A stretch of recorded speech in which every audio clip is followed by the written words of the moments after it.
Hello दोस्तों, मैं साक्षी आपको साक्षी मैथ पर स्वागत करती हूँ। पिछले क्लास में मैंने क्लास 10 का एक्सरसाइज जो 13 शुरू किया था उसका 13 में था क्या भाई, तो पृष्ठीय क्षेत्रफल और आयतन थे। तो पृष्ठीय क्षेत्रफल का क्वेश्चन जो एक्सरसाइज 13.1 में थे आपको वो मैंने पूरा करवा दिया पूरी तरह से, ठीक है। और फिर बचता है आयतन के सवाल। तो आयतन के सवाल आपकी क्वेश्चन नंबर तो सॉरी एक्सरसाइज जो है 13.2 में है, तो उसका भी मैंने क्वेश्चन नंबर 7 तक करवा दिया था। और आज मैं उसका लास्ट क्वेश्चन जो है क्वेश्चन नंबर लास्ट करवाने जाऊँ, ठीक है।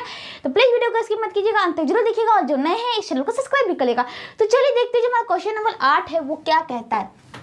तो क्या है, ध्यान से पढ़िएगा भाई। इतना बड़ा पिक्चर, इतना बड़ा लिखावट है, इसको मैं छोटे से कागज में ला सकती हूँ। वो कैसे, तो जानते ही आप पिक्चर लो। मेरा कहना है कि अगर आप पृष्ठीय क्षेत्रफल और आयतन के जितने भी सवाल हैं उसका आप पिक्चर ड्रॉ कर लिए और कुछ फार्मूला आपको याद है, तो उसको फार्मूला तो याद करने की भी जरूरत नहीं होती है, वो मैंने आपको इंट्रोडक्शन वाले क्लास में बताया हुआ कि कहाँ से फार्मूला भी आते हैं, ठीक है।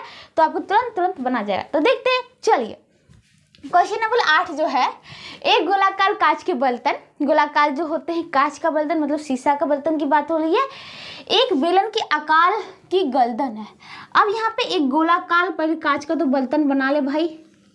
इसका गर्दन, जैसे कि हमारा गर्दन जो है ना छोटा सा पार्ट में है, हमारे शरीर ये ऐसा है चौड़ा है लेकिन गर्दन छोटा सा पार्ट में, उसी प्रकार इसका भी गर्दन छोटा सा ही पार्ट में ऊपर होगा। और ये गर्दन जो है बेलन के आकार का, ये मैंने कर दिया, ठीक है। अब यहाँ पे देखिए इस पिक्चर से तो आपको याद आता ही होगा कि ये हम देखते हैं ज़्यादातर केमिस्ट्री वाली किताब में, वहाँ पे जो रसायन वसायन मिलाते रहते हैं वो सब में, ठीक है। तो चलिए देखते हैं। तो इसकी बात कर लिए, मतलब जिसकी लंबाई, मतलब इस बेलन की लंबाई की बात कर लिए भाई। क्या इस बेलन की लंबाई जो है आपका 8 सेंटीमीटर है और इसकी व्यास 2 सेंटीमीटर है। व्यास मतलब, अब देखिए व्यास किसे कहते हैं आप तो जानते ही होंगे। जब वृत्त पर दो बिंदु स्थित होती है, जब वो रेखा हम मिलाते हैं तो वो केंद्र से होकर जब गुजरती है तो वही व्यास कहलाती है। तो यहाँ पे व्यास, तो यहाँ पे 2r = 2 सेंटीमीटर, r = 1 सेंटीमीटर हो जाएगा, ठीक है भाई।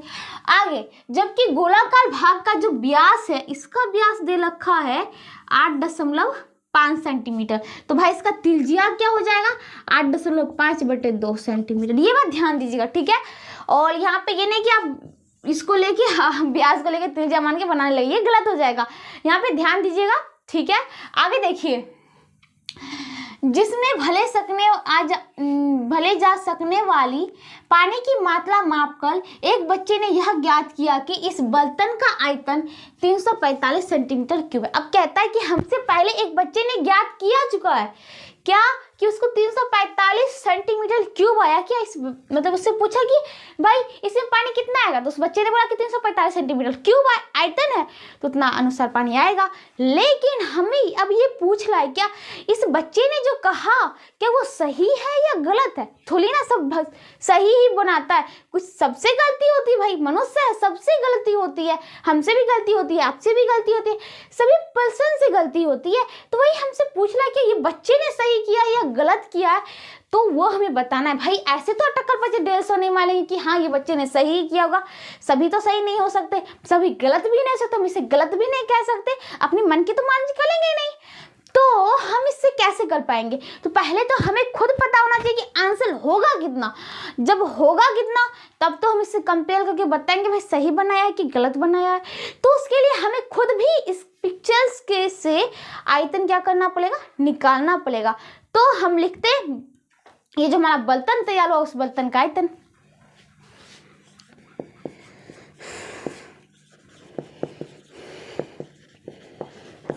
बर्तन का आयतन, ठीक है। तो बर्तन बनाने में सबसे पहले आयतन की बात होती है, तो आप देखिए उसमें क्या क्या चीज लगाए बनाने के लिए, उसी का तो भाई आयतन हो गया, बर्तन का आयतन। तो आप कहेंगे इसमें लगा हुआ है हमारा, सबसे पहले गोला आया था फिर बेलन आया था, तो गोला का आयतन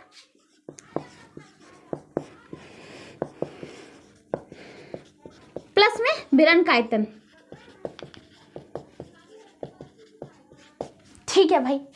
तो अब इसको कुछ नहीं करना है भाई, इसी पे तो बैठाना है, कमाल है, बात खत्म। हमारा पिक्चर से ही आंसर निकला, इससे पढ़े क्या नहीं, इसे पढ़ के हाँ पिक्चर जरूर ड्रॉ किए और इस पिक्चर से हमें सब चीज हो गया। अब देखिए गोला का आयतन क्या होता है भाई, जल्दी से कमेंट करके बताइए। आप कहेंगे 4/3 पाई आर क्यूब, हम इसे बड़ा आर मान के चलते क्योंकि बड़ा वाला है भाई, तो बड़ा आर क्यूब प्लस बेलन का आयतन पाई r² × h होता है। तो यहाँ पे तो हम पाई को कॉमन ले लेते हैं, बचा क्या 4/3, पाई कॉमन लिया, आल क्यूब, आल कितना है 8.5/2 सेंटीमीटर गुने 8.5/2 सेंटीमीटर गुने 8.5/2 सेंटीमीटर। तो आल क्यूब तो हो गया भाई। फिर यहाँ तक की तो फंडा खत्म हो गई, प्लस का चिन्ह है तो प्लस, पाई तो कॉमन लिया, ठीक है भाई। आल स्क्वायर, एक यहाँ पे बेलन की बात हो रही है ना, बेलन की, तो आल स्क्वायर एक है, एक का स्क्वायर 1 सेंटीमीटर स्क्वायर गुने एच है, एच कितना है 8 सेंटीमीटर, ठीक है भाई। चलो पाई, अब देखिए ये 2 से 2 दूनी 4, 2 से 2 गया, अब कटेगा नहीं कटेगा तो गुना करना पड़ेगा भाई। 3 का फंडा भी नहीं कटला क्योंकि 8 5 तेरह होता है, जोड़ने पे तो 3 के पाला में तो नहीं आता है तेरह भाई, बारह आता है। तो अब देखिए क्या करना पड़ेगा, गुना ही करना पड़ेगा। तो गुना जब हम इसे करेंगे तो हम कितना पाएंगे वो देख लेते हैं। देखिए पहली बात तो 8.5 है, 8.5 को गुना कर लेते हैं। अगर आपको ऐसी संख्या लहे तो आप कैसे गुना करेंगे, जब दो संख्या हो हमें गुना करने का, उसका इकाई स्थान पे दोनों में हमें 5 दिख रहा हो, संख्या समान हो, जैसे कि 85 का मान लीजिए 8.5 का होल स्क्वायर की बात कर ले, ठीक है, या 55 का होल स्क्वायर की बात कर ले, या 45 का होल स्क्वायर, तो कुछ नहीं करना है, ध्यान से देखिएगा। आप पीछे वाले अंक को गुना करिए, मतलब 25 हो जाएगा। अभी दशमलव को भूल जाइए, ठीक है, बाद में दशमलव बैठा देंगे। अब जो बचता है आगे का 2 अंक, 2 अंक में क्या कीजिए, एक को एक आगे बढ़ा के मान रखिए, मतलब यहाँ पे जैसे कि ऊपर को 8 लेने देते हैं, नीचे को 8 1 9 कर देते हैं। जब 9 गुने 8 करेंगे तो 9 8 72 होता है, यही आपका आंसर होगा। और एक 2 अंक के बाद पॉइंट कहता है, तो 2 अंक के बाद पॉइंट, तो क्या निकला 72.25 यहाँ पे सेंटीमीटर स्क्वायर, क्योंकि हमने इस दोनों को गुना किया अभी, तो सेंटीमीटर का फंडा बाद में करेंगे। अब 72.25 में हम 8.5 से फिर गुना करते हैं, इसमें कोई ट्रिक नहीं हुआ, ठीक है, इसमें कोई आपत्ति नहीं कर सकते। तो चलिए 25 का 5 बाकी बचा, 2 5 10 2 वाला 1 2 बाकी बचा, 1 5 10 की गाला 1 बाकी बचा, 1 7 से 35 36, 8 से 40 को 0 बाकी बचा, 4 8 9 16 4 20 को 0 बाकी बचा, 2 8 9 16 2 8 8 बाकी बचा, 1 8 से 56 1 57। इसको हम जोड़ेंगे तो पाएंगे 5 2 1 8 से 14 4 बाकी बचा, 1 7 10 की अलग बाकी बचा, 1 6 5 1 6, ठीक है। तो हमने क्या पाया 61 और 3 अंक के बाद पॉइंट 1 2 3, तो इस दोनों को तो गुना किया, हमने पाया है 614.125, ठीक है। अभी हमारा जो है काम बाकी है भाई, ऊपर में तो ये 4 कट गया था, ये तीनों था वो तो काम हो गया, लेकिन बट्टा में 3 दूनी 6 से भाग भी देना है, ठीक है। तो यहीं पे दे देते हैं, ध्यान से देखिएगा कैसे भाग देते हैं।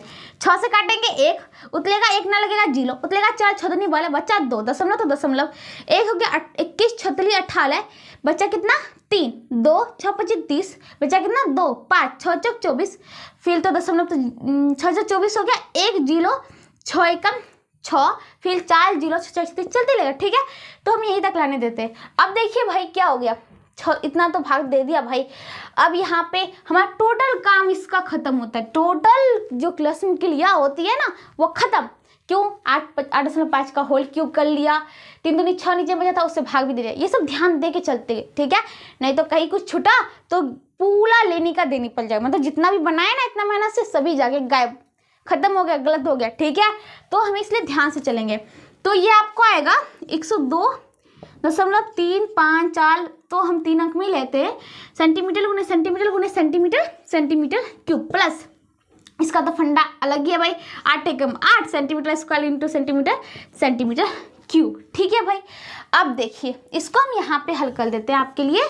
पाई का वैल्यू क्या ला 3.14 लेके चलो, गुना इसको आप जोड़ेंगे तो दशमलव तो 3 4 लहे 3 5 4 तो रहेगा ही, 102 में 8 जोड़ेंगे तो 110, ठीक है।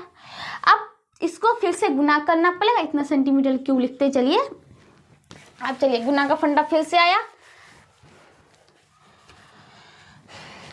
110.354 में 3.14 से गुना करना है। तो चलिए चल चौक चल 6 बाकी बचा 1 5 चौक 20 21 बाकी बचा 2 चलते बड़े तो चले चल बाकी बच रहा 1, ये 1 हो गया, 4 एकम 4 4 एकम 4, चलिए 4 एकम 4 5 3 0 1 1, फिर देखिए चालते वाले 2 बाकी बचा 1 5 पहले 6 बाकी बचा 1 3 3 1 10 0 बाकी बचा 1, ये होगा 1 3 एकम 3 3 सॉरी फिर से देख लेते हैं, चालते वाले 2 बाकी बचा 1 5 15 6 बाकी बचा 1 3 3 1 10 0 बाकी बचा 1, ये 0 से बना के ये 1 हो गया, 3 एकम 3 3 एकम 3। अब फिर देखिए यहाँ से आपको जोड़ करना है 6 4 1 5 5 4 9 2 11 के एक बाकी बचा 1, 6 3 9 1 10 11 के एक बाकी बचा 1, 4 1 5, 4 1 5, 1 6, 3 1 4, ये हो गया 3 2 3 4 5, कुल मिला के 5 अंक के बाद दशमलव बैठा दो। तो 1 2 3 4 5, सॉरी 1 2 3 4 5, तो यहाँ पे दशमलव बैठा दिया।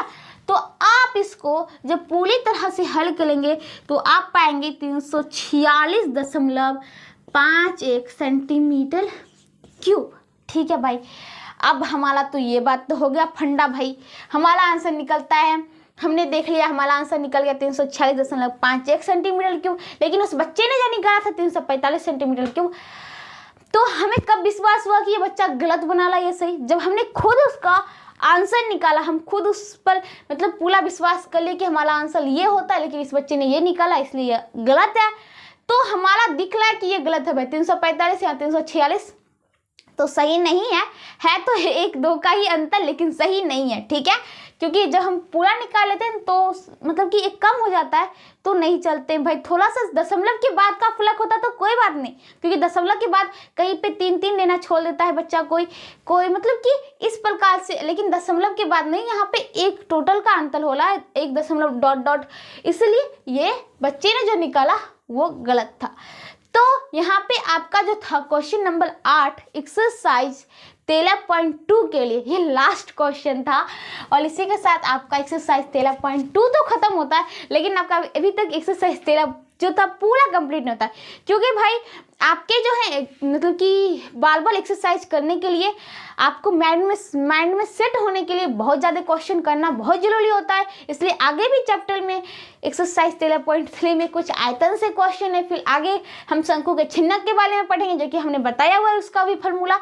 तो आगे करते हैं ये सब, तो मिलते हैं अगले नेक्स्ट क्लास में, तब तक जुड़े रहिएगा। अगर वीडियो पसंद आए तो लाइक जरूर करना। तब तक के लिए थैंक यू।